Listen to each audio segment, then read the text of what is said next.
आप बताइए, देश के महिला को, देश के लोगों को इतना बेवकूफ समझ रहे हैं। आप बताइए, 2023 में ही महिला आरक्षण बिल पास हो गया है। कोई बता दे कि महिला बिल अगर गिरा है तो उसको 10 लाख रुपए का इनाम मैं दूंगा।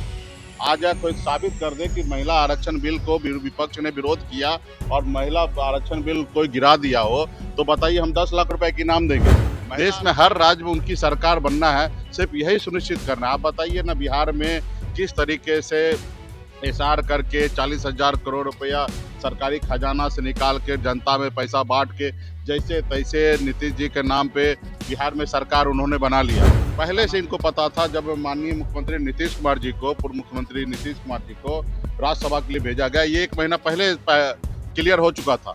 उसके बाद उन्होंने उनको हटा के सम्राट चौधरी को मुख्यमंत्री बनाए। अब बताइए कितना मंत्री शपथ लिए? सिर्फ 3 लोग।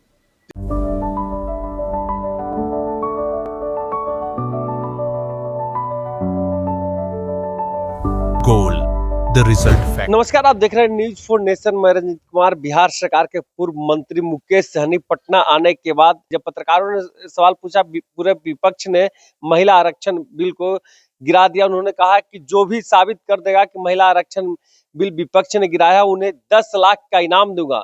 मगर बिहार में मंत्रिमंडल विस्तार को लेकर उन्होंने साफ तौर से कहा कि बिहार में 3 ही ऐसे लोग हैं जो मंत्री हैं और पूरे 14 करोड़ लोगों को छलने का काम किया जा रहा है। और नीतीश कुमार के नाम पर इस बार मैंडेट मिली थी और बिहार का खजाना खाली हो चुका है। इसी के कड़ी में क्या कुछ कहते नजर आ रहे हैं पूर्व मंत्री मुकेश सहनी, छोड़े जाते हैं तमाम बयानों के साथ। जब बंगाल में चुनाव का समय हम लोग बिहार से देख रहे हैं, तो किस तरीके से 3-3 लाख सेना को उतर कर लोकतंत्र को हत्या करने का इरादा से बंगाल में चुनाव सिर्फ जीतना है।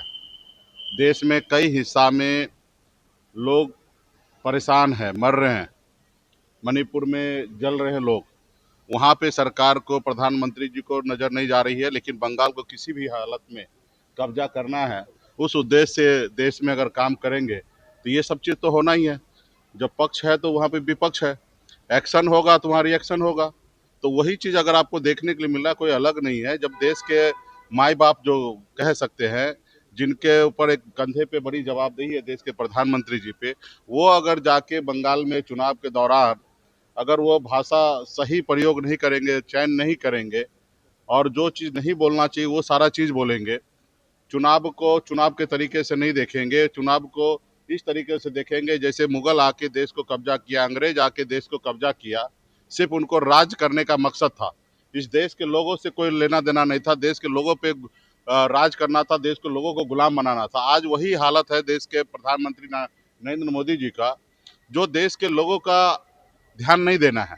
देश में हर राज्य में उनकी सरकार बनना है, सिर्फ यही सुनिश्चित करना है। आप बताइए ना, बिहार में किस तरीके से एसआर करके 40,000 करोड़ रुपया सरकारी खजाना से निकाल के जनता में पैसा बांट के जैसे तैसे नीतीश जी के नाम पे बिहार में सरकार उन्होंने बना लिया, जनादेश चोरी कर लिए। लेकिन क्या हुआ, 3 महीने के बाद नीतीश जी को हटा दिए। और उसके बाद आज बताइए, बिहार में पहले से इनको पता था, जब माननीय मुख्यमंत्री नीतीश कुमार जी को, पूर्व मुख्यमंत्री नीतीश कुमार जी को राज्यसभा के लिए भेजा गया, ये 1 महीना पहले क्लियर हो चुका था। उसके बाद उन्होंने उनको हटा के सम्राट चौधरी को मुख्यमंत्री बनाए। अब बताइए कितना मंत्री शपथ लिए? सिर्फ 3 लोग। 3 लोग बिहार को चलाएंगे, क्योंकि वो बिजी है, मोदी जी, अमित शाह जी, मोदी जी बिजी है बंगाल चुनाव को लेके। अब इसके लिए बिहार के 13-14 करोड़ लोग परेशान क्यों होना चाहिए? आप मंत्रिमंडल यहाँ पे विस्तार करवा देना चाहिए, पहले से लिस्ट बन जाना चाहिए। पूर्व में ऑलरेडी सब मंत्री था, उसी को आपको बना देना चाहिए।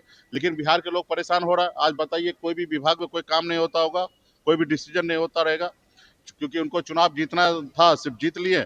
अब बिहार के लोग मरे जले, जहाँ जाए वहाँ जाए, उसको उससे कोई लेना देना नहीं है। तो ये सब चीज देश की जनता देख रही है।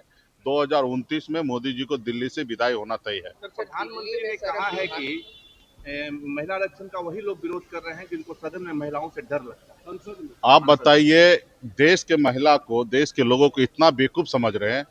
आप बताइए, 2023 में ही महिला आरक्षण बिल पास हो गया है। कोई बता दे कि महिला बिल अगर गिरा है तो उसको 10 लाख रुपए का इनाम मैं दूंगा। आ जाए कोई साबित कर दे कि महिला आरक्षण बिल को विपक्ष ने विरोध किया और महिला आरक्षण बिल कोई गिरा दिया हो, तो बताइए हम 10 लाख रुपए के इनाम देंगे। महिला आरक्षण बिल तो ऑलरेडी 2023 में पास हो चुका है। ये मोदी जी को ऑलरेडी महिला बिल जो पास हुआ है उसमें 33% महिला माता बहन को जगह सुनिश्चित करना है, ये उनको देना नहीं है अधिकार, उनको हक नहीं देना है। तो ये गुमराह कर रहे हैं लोगों को, देश की माता बहन को गुमराह कर रहे हैं कि ये महिला बिल गिर गया। अरे भाई पास हो चुका, जो चीज पास हो गया उसमें संशोधन हो सकता है, उसको दोबारा पास नहीं होता है। लेकिन यही है, इनको किसी माता बहन को देना नहीं न्याय, और इसके लेके लोगों को गुमराह कर रहे हैं।